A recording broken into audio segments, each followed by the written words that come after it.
Let's talk about female pleasure and let's break taboos. So how many men have experienced a partner faking an orgasm? Please raise your hands.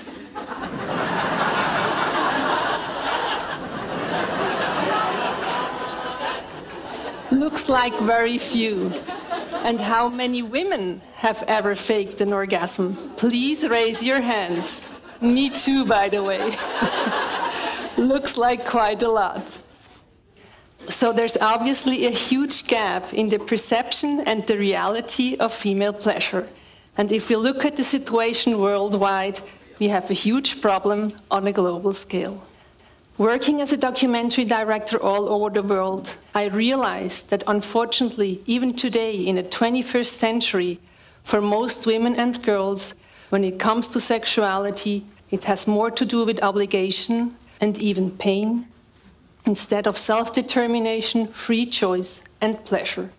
So I searched for the roots and reasons of this injustice. To my surprise, I discovered that the holy books of the 5 main world religions are interpreted in a way that they condemn women, their bodies, and their sexuality for the simple fact of being female. And that has been going on for thousands of years. The 3 ancient core messages are: women and their bodies are men's property, so women and women's sexuality only exist to satisfy men. Secondly, women and their bodies are the source of all sins and all evil in the world. So women are responsible for all sins in the world. Thirdly, women and their bodies are faulty. So women have to be ashamed of their bodies and their sexuality. To realize the worldwide devaluation of women and their sexuality was really shocking to me. And the global parallels are astonishing. No matter which religion, culture, or society you're coming from, the very core experience of women is the same. There's only a variation in levels. My documentary, #FemalePleasure, sheds light on the patriarchal structures that lay behind the demonization of the female body. It explores how the 3 ancient biases, even today, in our modern societies, are shaping our perception of women, female sexuality, and as a consequence, the lack of female pleasure. And we often aren't even aware of it. So let's look at our current challenges regarding the first of the ancient biases. Today's most widespread images of sexuality are of internet pornography. Mainstream pornography shows women as objects, never saying no, willing to do everything men want. It shows sex combined with a lot of violence against women. Current studies reveal that 80% of internet porn contains verbal or physical violence against women and their bodies. Have you ever asked yourself what that has to do with sex? While mainstream pornography claims and fakes that women like to feel pain, being humiliated, beaten, and mistreated while making love. Caressing, kissing, and especially the clitoris don't exist in porn. So how should women get aroused? 70% of all women don't reach orgasm through penetration, but only through the stimulation of the clitoris. But in mainstream porn, penetration is all that counts. Especially anal sex is shown as standard, hiding that it needs a lot of preparation, hygiene, and that for most women it's quite painful. In the most widespread images of sexuality, real female pleasure has no importance. The climax is always a male ejaculation. So mainstream pornography clearly reflects the first of the ancient biases, only the packaging is different. Women and their bodies only exist to satisfy men. Self-determined female sexuality is dearly missing. And that's what most men worldwide are watching and what our kids are growing up with, where they learn about sex. The average age of boys coming across porn is 11. And nobody tells them that this is not reality, that these are paid actors or even trafficked or abused women and girls.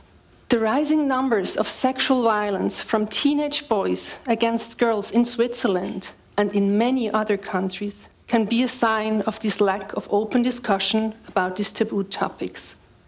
And we can find this underlying rape culture also in many other aspects of our daily lives, be it in music clips, video games, or in ads. The second antique misconception, declaring women and their bodies as the source of all sins, and with it responsible for all sins, we can find, unfortunately, still in our laws.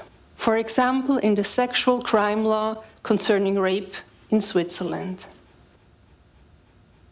I know it's not enough. It's not enough that the offender doesn't respect a woman's consent. It's not enough that he uses force. The law requires that a woman defends herself physically to qualify a sexual assault as rape, no matter if she's paralyzed out of shock or afraid to die. So what does that mean for rape and sexual violence in Switzerland? Every fifth woman has endured sex against her will. Till 1992, a husband, by law, couldn't be a rapist. A wife being raped by her husband was downplayed as marital duty. Still today, almost 70% of all rapes and sexual abuses are happening in families or among friends. And only 8% of all rape cases are reported to the police. No wonder, as one of the most frequent asked questions in rape cases is, "What were you wearing?" So victim blaming is still the core attitude when it comes to sexual crimes. And it's getting even worse. From the very few reported cases in Switzerland, only around 10% lead to a conviction. In other words, only 1% of all rapists in Switzerland are convicted for their crimes. And that in a country that is seen as very progressive. Imagine in all the other countries. It's a real scandal. Sex without consent should always be a crime. Sex should be, by definition, an act that benefits everyone who's involved. Die schönste Sache der Welt. The most beautiful thing in the world, as we call it in German. Talking about beauty and the perception of the female body, here we come across the third of the ancient discriminatory beliefs that women all over the world are still carrying deep down in their veins, and men think that often too. Women and their bodies are faulty. So women have to be ashamed of their bodies and their sexuality. And they have to improve, always, by hiding their bodies or by being more beautiful, more perfect, more willing to be seen as valuable, to be accepted, to be loved. The booming beauty industry is a strong testimony of these discriminatory beliefs. Imagine labia surgery. The operation at the most intimate parts of a woman is the fastest growing plastic surgery around the world, followed by the surgery of the second female-specific body parts, the breasts. It's really insane. On the other hand, 200 million women and girls are still today deprived, through female genital mutilation, of the ultimate source of female pleasure, the clitoris, justified simply by declaring the clitoris as evil or dangerous. What? On the other hand, also in our modern societies, many women think that there's something wrong with their intimate parts. As we all know, we're getting our images of an ideal vulva and ideal breasts mostly from omnipresent internet porn. And there, labia and breast surgery already started in the 80s. So pictures of the wonderful varieties of women's labias and women's vulvas are dearly missing in our lives, be it in the internet, be it in the sexual education books in schools. Instead, as women, we're always told by the beauty industry, by ads, social media, or porn, that there's something wrong with our bodies, that we have to optimize it. So how can we enjoy without body pleasure and insecurity, sexuality. In many cases, women don't enjoy it. A study in the US shows that 35% of women don't reach orgasm during heterosexual intercourse, versus only 5% of men. There's obviously a huge orgasm gap all around the world. After centuries being told that their needs don't count, that their bodies are shameful, women even today don't dare to say in bed what they really like. They still believe they have to please, so they fake their orgasm, instead of telling their partners about their wishes and the importance of the clitoris. So what can we do as women and men to change this worldwide imbalance once and for all? The first and most important step is to talk openly about these taboos. Only by breaking them and no longer accepting them as apparently required by religions, traditions, cultures, or morality, things will finally change. As long as we shy away, feel ashamed, or don't dare to address them, they will remain in power. So that's what every one of us can do on a personal level. Studies show that only 3% of fathers are talking with their sons and daughters about sexuality. So fathers and mothers, their percentage probably is not much higher. Be courageous. Talk with your kids openly, positively, and without judgment and stereotypes about sexuality and the joy of real pleasure. I also want to encourage women to express openly your wishes and desires. Dare to explore your own bodies. Masturbation is a wonderful tool to explore the different ways to reach orgasm. And the better you know your body, the more fun and pleasure you will also have in your sex life. And an encouragement also to men. Ask your companion what she likes.